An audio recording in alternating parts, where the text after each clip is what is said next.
ఓం నమ శివాయ. హరహర మహాందేవ శంభో శంకర. మన అనుశ్రీ లైఫ్ అండ్ భక్తి ఛానల్ ప్రేక్షకులకు స్వాగతం. కార్తీక మాసం సంపూర్ణమైన ఫలితం మరియు ఆ శివయ్య సంపూర్ణ కటాక్షం కొరకు ఈ కార్తీక మాసం అంతా వినవలసిన కార్తీక పురాణం మీకు అందిస్తున్నాము. ఇలాంటి మరెన్నో ఆధ్యాత్మిక వీడియోల కోసం మన అనుశ్రీ లైఫ్ అండ్ భక్తి ఛానల్ను తప్పక సబ్స్క్రైబ్ చేయండి. వీడియోలోకి వెళ్ళిపోదాం. కార్తీక పురాణం ప్రారంభము. కార్తీక పురాణం 17వ అధ్యాయము. కర్తవ్య బోధ తత్వోపదేశము. మునీశ్వరుడు: ఓ ధనలోభి, నీకు కలిగిన ఆశ్చర్యం నాకు అర్థమయ్యింది.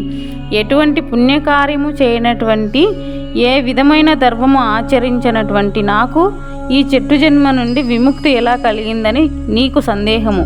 జన్మ అనేది చేసిన కర్మఫలము. కర్మఫలముల వలనే ఆత్మకు దేహం అన్నది కలుగుతుంది.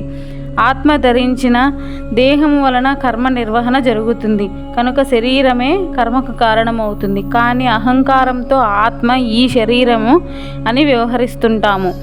ఓ పునీత పుణ్యపురుష, నేను నాది అనబడే ఈ జీవాత్మయే అహంకారము. ఈ అహంకారములోనే సర్వస్వము అన్న భావన కలుగుతుంది. ఆత్మ పరమాత్మ స్వరూపము. పుట్టుక, మరణము, వృద్ధి పొందడము, క్షీణించడము అనేవి శరీరానికి మాత్రమే, ఆత్మకు ఉండవు. కర్మకు కారణమైన ఈ శరీరము పంచభూతాలతో తయారవుతుంది. రంగు, రుచి, వాసన, ఆహార విహారాలకు, సుఖ దుఃఖ అనుభవాలకు, ఆవేదనలకు గురి చేయబడుతుంది. వివేకము, విజ్ఞానము, వ్యామోహాల కారణంగా పాపపుణ్యాలు సంప్రాప్తమవుతుంటాయి. వీటిని ఫలితాలను జీవుడు అనుభవించుటకు వాడవుతున్నాడు.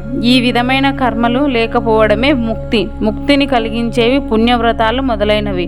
అంతఃకరణానికి, దాని పరిధికి సాక్షి అయి చైతన్యపురుడివై పరమాత్మురుడివని భావించాలి.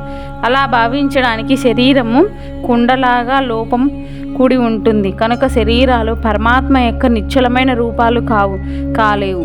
శరీరం ఆత్మ కాదు. ఆత్మ పంచభూతాత్మకమైన శరీరం కాదు. ఈ శరీరంలోని ఇంద్రియాలు నువ్వు కాదు, నీవి కావు. ఈ ఇంద్రియాల వ్యామోహాలకు లోనవుతూ హాని కలిగిస్తుంటాయి. వాటి కారణంగానే నీకు పరమాత్మ అయ్యే స్వతంత్రత లేదు.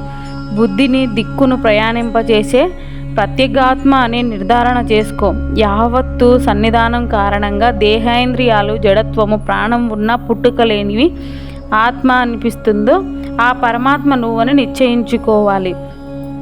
జాగ్రత్త, స్వప్న, సుషుప్తి అవస్థల యందు పదార్థాలన్నీ కలిసిపోయినప్పుడు వికారాలు లేనివాడై సాక్షిభూతుడై చూస్తుంది. ఎవడో వాడే నువ్వు అని భావించు. దీపం వేరు, వెలుగు వేరు అని అనిపించినప్పుడే శరీరం వేరు, శరీరంలోని ప్రకాశించే ఆత్మ వేరు అని గ్రహించు. ఆత్మస్వరూపుడైన ఈ పరమాత్మను ధ్యానించు. సత్యాలయందు ప్రియమైన మనస్సు, ప్రాణం, అహంకారం, దేహం వీటన్నిటికంటే అతీతంగా 6 విధాలైన వికారాలు లేకుండా ఉండేవాడే పరమాత్మ. అజ్ఞానాంధకారం లేనిది, చెరగనిది, చెదరనిది, నిర్మలమైనది, సుఖం, జ్ఞానం కలిగినది ఆత్మస్వరూపం. సుఖానికి, ఆనందానికి అతీతమైనది, పరిపూర్ణమైనది, శాశ్వతమైన స్వరూపమే పరమాత్మ. సర్వజ్ఞత, సర్వేశ్వరత్వం, సర్వశక్తిత్వం వేదాలలో ఎవరికి ఉన్నాయని, ఎవరికి సంబంధించినవి చెప్పబడినాయో అటువంటి ఈ పరమాత్మను అనుసరించి చేసే ఏ వస్తువు జ్ఞానం వలనైనను పరిపూర్ణమైన జ్ఞానం కలుగుతుందని వేదాలు బోధిస్తున్నాయో అదే ఈ పరబ్రహ్మ కర్మఫలదాయకమని, జీవులన్నింటికీ కారణమని సమస్త వేదరాశి ఉద్బోధిస్తుంది. పరమాత్మకు సంబంధించిన వాక్యార్థాలు అర్థమయ్యే వరకు సమాధి గుణాలతో వినడానికి, అర్థం చేసుకోవడానికి ప్రయత్నించు.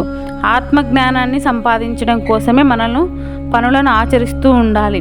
పొందిన ఉపదేశాలకు తగిన విధంగా యథావిధిగా కర్మఫలాలను ఆచరిస్తే ఆ కర్మఫలాల వలనే జన్మ తరిస్తుంది. స్వయం సిద్ధమైన ఆ ప్రయత్నాలు ఏవైనా నీ కర్మలు అనేక బంధాలు తొలగడంతో మోక్షసిద్ధి కలుగుతుంది. అన్నీ నేనే చేస్తున్నాను, అన్నీ నావే, అంతా నాదే అని నేనే గొప్ప అనే భావనలను విడిచిపెట్టి మనస్సును నడిపించిన వాడు ఒకడున్నాడని తెలుసుకొని వాడిని తెలుసుకునేందుకు ఈ శరీరంతో ప్రయత్నించాలి అని ధనలోభి ద్వారా మహర్షి మనకు సూచిస్తున్నాడు. 17వ రోజు పారాయణం సమాప్తము. 18వ రోజు అధ్యాయంతో మళ్ళీ కలుద్దాం. బాయ్ మరి.